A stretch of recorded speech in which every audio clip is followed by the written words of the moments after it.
But I wonder whether it's hot there and whether he's put sun cream on. Because after years of being told that we must wear the stuff when we go out in the sun in order to protect ourselves against skin cancer, some medics are now warning that too much suntan cream could be doing us more harm than good.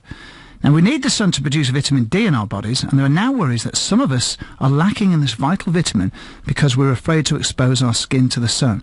Now, Peter Beard is an expert on sun cream and skin from the Skin Genesis Clinic in Leeds, and he joins me now. Good morning, Peter. Good morning.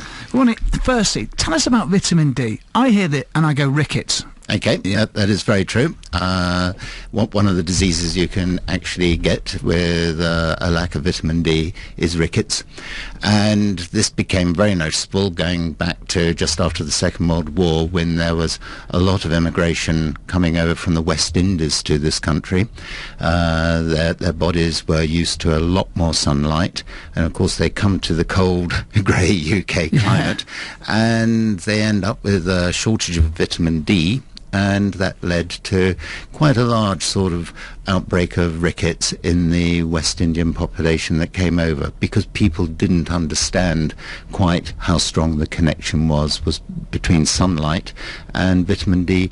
And it was a warning to us, I think, in those days that sunlight is good for you, but we tend to react against it. So what have we done over the centuries and the ages as Brits in cold Europe, if you like, to make sure that we get our vitamin D supplement? Because the sun hasn't got, well, unless you believe in global warming, I suppose, but I suppose the sun hasn't really, doesn't affect us any greater than it did, 200-300 years ago, I suppose. Well, we are fair-skinned. Mm-hmm. So when we are exposed to ultraviolet B, which is the main sort of ultraviolet for producing vitamin D, then, sorry, B. Ultraviolet B produces vitamin D. Sorry, yes, stumbling away there with my alphabet. More of it penetrates the skin, so it is slightly more effective. So we get less of it, but we're going to absorb more of it when we get it because we are pale skin.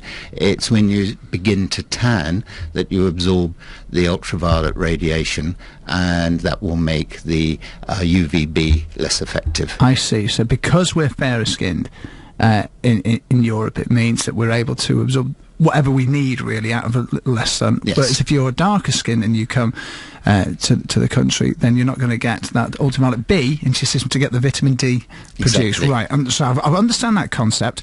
That's good. Why do we need vitamin D then, particularly? How important is it as a vitamin? Well, it is very important. And that there is a slight paradox here, that where you have very high sort of concentrations or good levels of vitamin D in your body, then you tend to be less prone to quite a lot of cancers. So we associate the sun with cancers, yet in fact one of the results or the consequences of being in the sun, i.e. the vitamin D, will give you quite a lot of protection against quite a few of the cancers. But you're flying in the face of the received wisdom here, aren't we? I mean, we've had countless incidents of people having skin cancer because they've exposed themselves to the sun. So why are we not saying this? Okay, this is very true. But as with everything, it's a question of balance. And I think there is a very great danger that we overreact. Certainly we did probably about 10, 15 years ago, when suddenly a lot of white people started going away to sunny places for their holidays. And yes, they were really overexposing themselves to the sunlight with skins that weren't designed to be in the sunlight for a long time. And I think if you look at where the large instances of melanomas occur, they tend to be where Europeans have emigrated to hotter places. So you tend to see it a lot in Australia and South Africa. Like we see Madge on Benidorm. If you see it, like Madge on Benidorm, where she says wrinkled old leather skin. But that's the danger, yes. That's the danger. You go to a place where you weren't sort of evolved to live in, and you start overexposing yourself, and then you get the high cancer rates. What about, I mean, just to put that other point about fair-skinned, and I'm thinking Scandinavian place or what have you, where they'll have even less sun for a lot of times of the year as well. I mean, how do they get the necessary vitamin D? I can see this because we do have, we have a reasonable amount of sun at times, but some places won't, will they? No. It's one of the strange things about evolution, though. The white-skinned people tend to occur where there's probably less intense sunlight and certainly less UVB.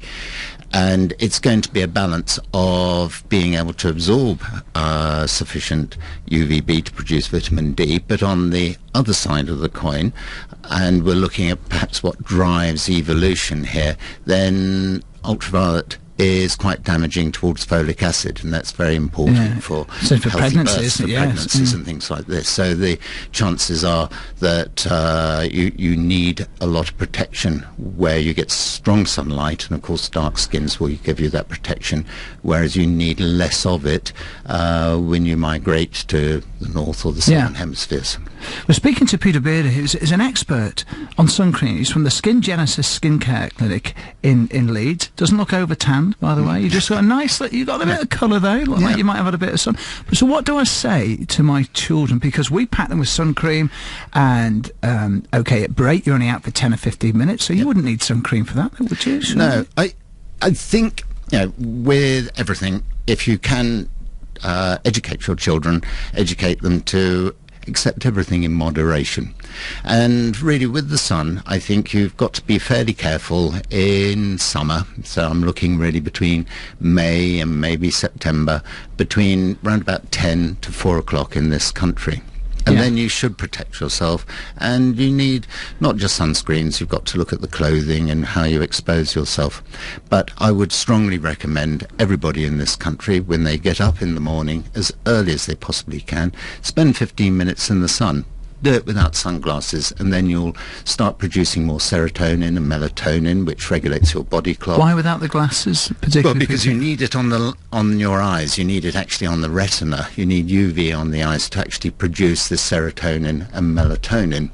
And this is, I don't know whether you've heard about SAD, and it's the syndrome that you get if you don't have enough sunlight. It tends to make you more depressed. Oh, right, yes, I've heard that, yes. Well, it's related to your serotonin and melatonin levels.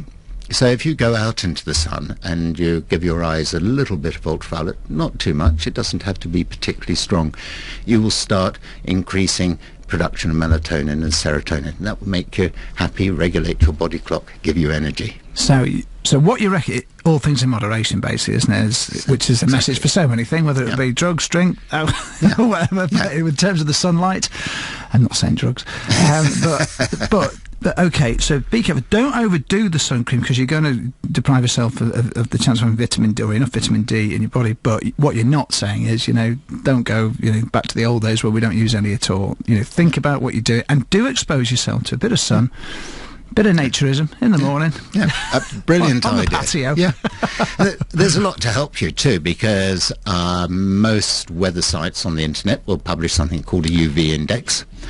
And the index moves from 1 to around about 11, and anything over 8 you really need to be seriously concerned about. But anything over what level? Anything over 8 on the UV level, so going upwards, 9's bad. And below 8, well, you're safe up until about 3. I say safe, somebody's going to phone in and say you're never safe. But sort of 3, 4, you don't really want to worry too much. However, if you start getting pink, that's telling you to put protection on or stay in the shade. And if you pay attention to the UV index and you protect yourself accordingly, then you should be fine. And what you eat helps as well. Well, how does it, in terms of your vitamin D, you mean, or in terms of protecting you from the sun? Well, in winter, if you eat a lot of sort of dairy produce, sorry about that, if you eat a lot of dairy produce, that will top up your vitamin D. But more to protect yourself from the sun, things like tomato juice are I never knew that. Brilliant. Yeah, have a wide variety of foods that are rich in oxidants, antioxidants. And the reason why I say a wide variety is that each type of food will be particularly rich in one sort of antioxidant or the other. So if you eat a selection of various, you eat a lot of green foods, then it's all going to help your body cope with the sunlight as well. So it's what you eat as well. Thank you very much. Much appreciated. We've been speaking this morning to Peter Beard, expert on sun cream from Skin Genesis Skincare Clinic in Leeds. What do you think about it? You might want to react to that. What do you do with your children, particularly if you're going on holiday? Just remember, you don't have to put too much on at times, because we like to have it as a bandage, don't we? Factor 50 sometimes. But you don't always need that. And do expose yourself to about 15 minutes of sun in the morning, but check the UV levels. 8 and above, got to watch out. But just all things in moderation. That is the clear message. Thank you very much to Peter for joining us this morning. Here's the beautiful south in Rotterdam. It's BBC Radio Leeds. It's 11:20. More calls coming on Hospital Park, and it's been a nightmare for a lot of you.